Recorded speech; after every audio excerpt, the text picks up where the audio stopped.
উন্নয়নের বার্তা নিয়ে মানুষের দুয়ারে দুয়ারে পৌঁছল শাসক দল।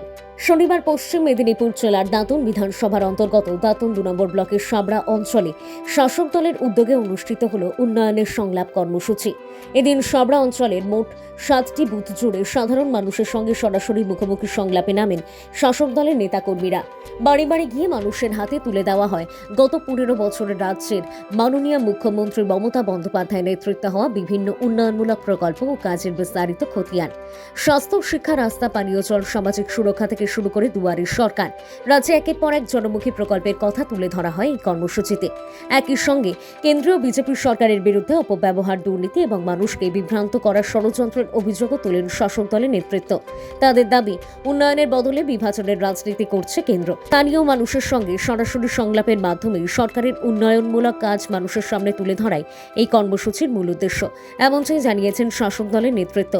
উন্নয়নের প্রশ্নে মানুষের পাশে থেকেই লড়াই চলবে বার্তা শাসক দলের। রাজ্য সরকারের সঙ্গে, তৃণমূল কংগ্রেসের সঙ্গে, মমতা বন্দ্যোপাধ্যায়ের সঙ্গে রাজনৈতিকভাবে আমরা লড়াই করে পেরে উঠতে পারছি না। প্রতিটা নির্বাচনে লড়াই দিচ্ছি, কোটি কোটি টাকা বাংলায় ঢালছি, দিল্লি থেকে প্রধানমন্ত্রীকে পাঠাচ্ছি, অমিত শাহজিকে পাঠাচ্ছি, বিভিন্ন বিজেপি রাজ্যের মুখ্যমন্ত্রীদেরকে পাঠাচ্ছি। পশ্চিমবাংলায় এত বিজেপির নেতা আছে, তারপরেও দেখছি কোনোভাবে মমতা বন্দ্যোপাধ্যায়ের সঙ্গে, তৃণমূল কংগ্রেসের সঙ্গে, জোড়াফুলের সঙ্গে রাজনৈতিকভাবে পেরে উঠতে পারছি না। তখন একটা বুদ্ধি পাচ্ছিল যে এসআইআর করে এখানে অন্তত 1.5-2 কোটি ভোটারকে যদি বাদ দিয়ে দেওয়া যায়, তাহলে কিন্তু আমরা বাংলায় ক্ষমতায় আসবো। এরকম একটা দিবা স্বপ্ন কেন্দ্রের সরকার তাদের এজেন্সিকে দিয়ে, এই ব্যাপারটা এজেন্সি মানে নির্বাচন কমিশনকে আমরা বলছি কেন্দ্রের এজেন্সি। উন্নয়নের পাঁচালী পুরো বাংলায় চলছে, আমাদের বিধানসভাও চলছে। আমাদের বিধানসভায় 3টি টিম আছে। একটি টিমে আমি, কার্তিক দা, বর্ণালীদি, সুমন, আমাদের পঞ্চায়েত সমিতির সভাপতি রূপাদি আছি।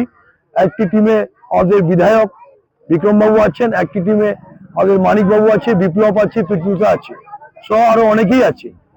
15 বছর যে উন্নয়নটা মমতা বন্দ্যোপাধ্যায় করেছেন, সেই উন্নয়নটা মানুষের কাছে পৌঁছানো এবং মানুষের বাড়ি বাড়ি গিয়ে খোঁজ খবর নেওয়া, এটা আমরা স্ট্র্যাটেজি। আজকে আমরা আছি দক্ষিণ বুথে আছি, প্রায় 6টি বুথে আজকে আমরা রিকভারি করব। আগামীকাল আমাদের তালদা অঞ্চলে আছে।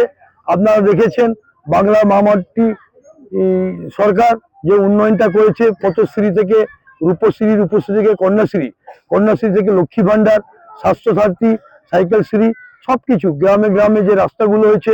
এবং এই সাবড়া 2011 পর থেকে 2025 যে হারে উন্নয়নটা হচ্ছে, 34 বছর সিপিএম সেই উন্নয়নটা করেনি।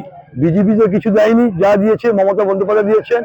আমরা একটাই শপথ নিচ্ছি, আগামী 2026 এই বিধানসভা যে কেউ ক্যান্ডিডেট হোক না কেন, যাতে কয়েক হাজার ভোটে আমরা মার্জিনে ব্যাপক জিতি, এটুকু আমাদের আজকে শপথ নিচ্ছি।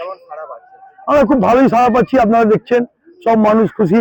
তাতে আবার কৃষক বন্ধু টাকা পেয়ে গেছেন, আবার বাংলা আবাস যোজনা বাড়ি পেয়েছে। একটি বুথে 128টি পরিবার, 180টি পরিবার আমার বাংলা আবাস যোজনা বাড়ি পেয়েছে।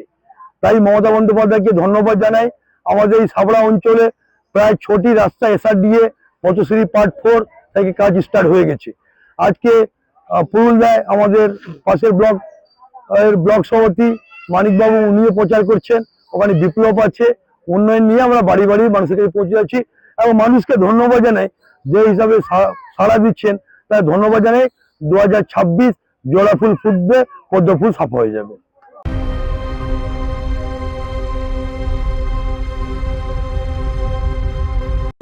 একটা মুহূর্ত, একটা সিদ্ধান্ত আর একটা জীবন।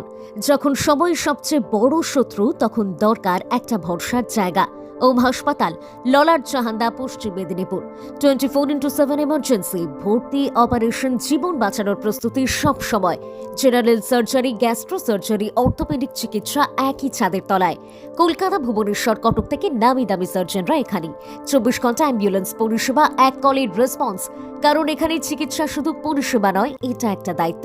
ওম হাসপাতাল, 9333309195 অথবা 7384103777। ওম হাসপাতাল, যেখানে জীবন ফিরে আসে।